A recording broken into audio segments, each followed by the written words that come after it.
Isaiah 11:1. And there shall come forth a rod out of the stem of Jesse. Who is Jesse? Jesse is the father of King David.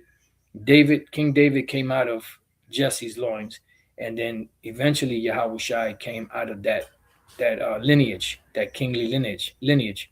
And a branch shall grow out of his roots. The branch is dealing with Yahushua, right?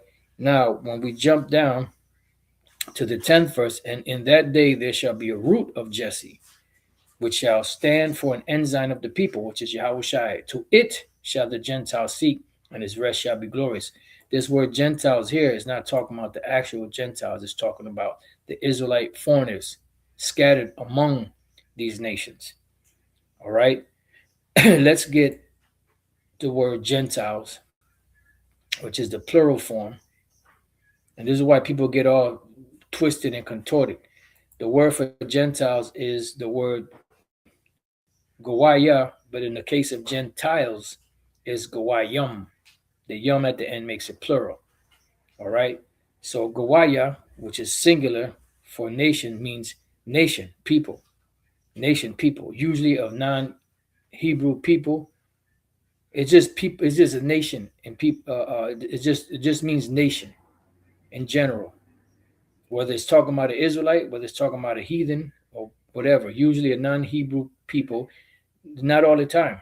It depends on the context of the scripture, and this is where people get caught up. The word Gentile. Oh, that's talking about the heathens. No, not in every case. This is why you have to qualify it. This is why you have to, learn or know the context of what it's speaking of.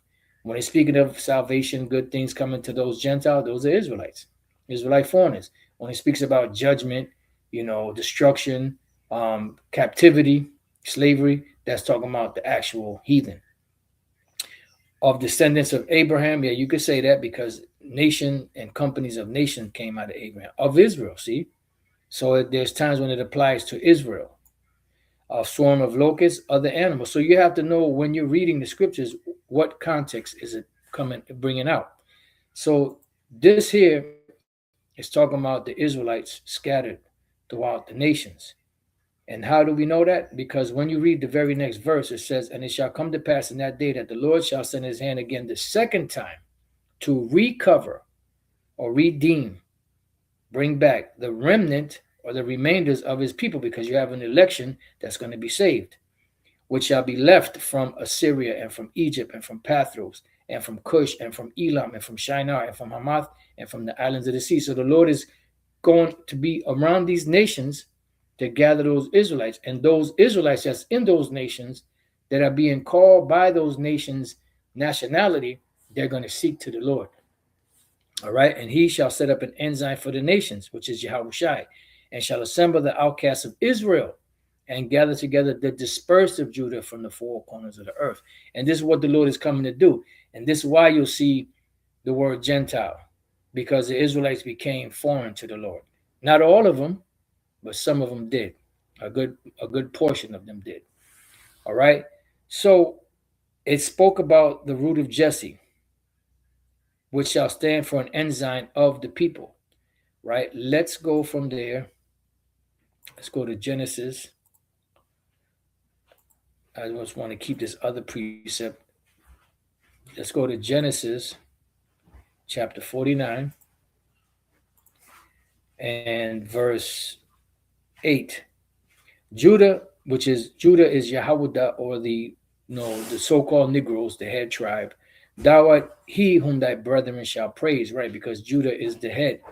This is why they can do such amazing things, and this is why everyone on the planet Earth wants to be Judah, but nobody wants to be Judah. It confused the hell out of me. Inside joke. Thy hand shall be in the neck of thine enemies. Yeah, because Jake is going to eventually get their hands around Esau, the main enemy, and the nations too. You could continue reading on in Isaiah 11 chapter, and it goes into that.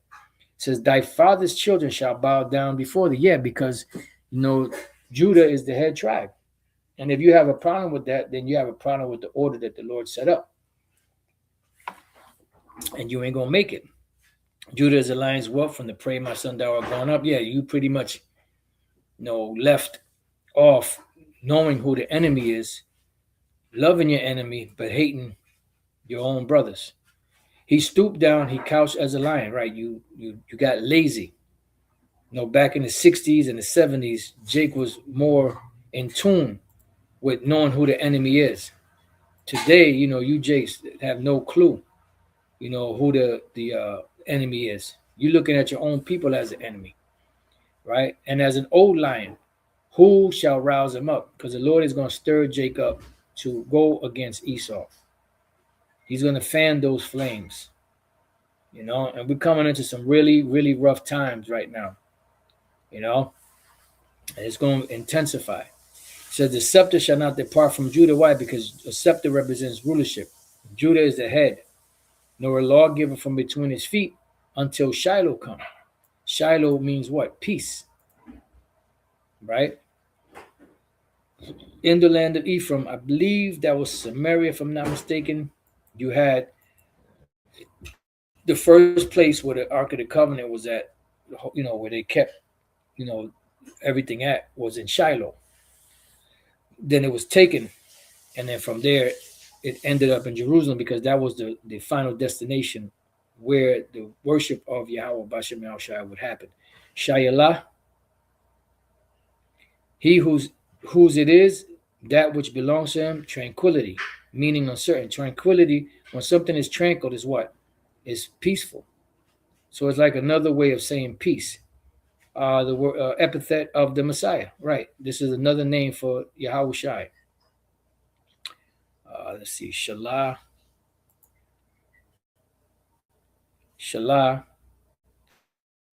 is to be at rest, prosper, be quiet, be at ease. So what? It also means to be at peace, secure or successful. So peaceful until Shiloh come, the one that's going to secure the peace of the people to recover the remnant of the nation of Israel. All right. It says, the scepter shall not depart from Judah, nor a lawgiver from between his feet until Shiloh come, and unto him shall the gathering of the people be. See? So who is the people? The Israelites. In this case, it'll be the elect of the nation of Israel, and the rest will come back through, through the ones that make it out of here. All right, because not all Israel that's on the soils of America, Babylon the Great, is going to make it. So let's go back here, since we established that. So pretty much the Lord is coming to gather Israel from among all these nations. Why? Because that was what happened to us. Let's go to Nehemiah real quick, and then we'll go get to this other one. Nehemiah chapter 1 and verse 8.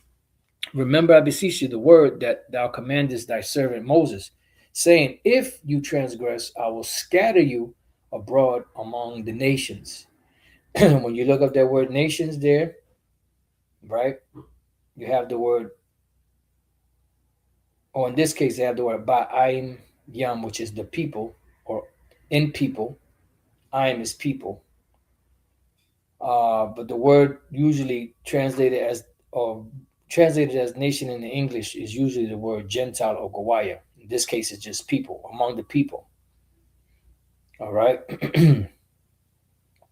Right. It says, I will scatter you abroad among the nations, but if you turn unto me and keep my commandments and do them, though they were of you cast out unto the uttermost part of the heaven, yet will I gather them from thence, and I will bring them unto the place that I have chosen to set my name there.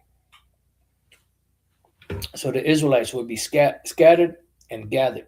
And how is the gathering going to come? Through Yahweh Shai, by this gospel, which is his word. Let's go to Baruch chapter 5. Let's go straight to the point. 5 and 5. Baruch chapter 5 and 5. Arise, O Jerusalem, and stand on high, and look about toward the east, and behold thy children gathered from the west. Where are we at? In the western hemisphere. Unto the east. And how are the children of Israel being gathered from the west? By the word of the Holy One, rejoicing in the remembrance of the Most High, Yahweh Bashem Shai, because we were lost and we had to be brought back.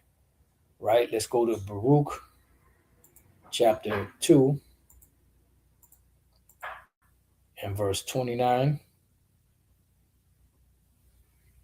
It says, if you would If you will not hear my voice, and surely this very great multitude shall be turned into a small number among the nations where I will scatter them. Everywhere you turn, it speaks about the Israelites being scattered.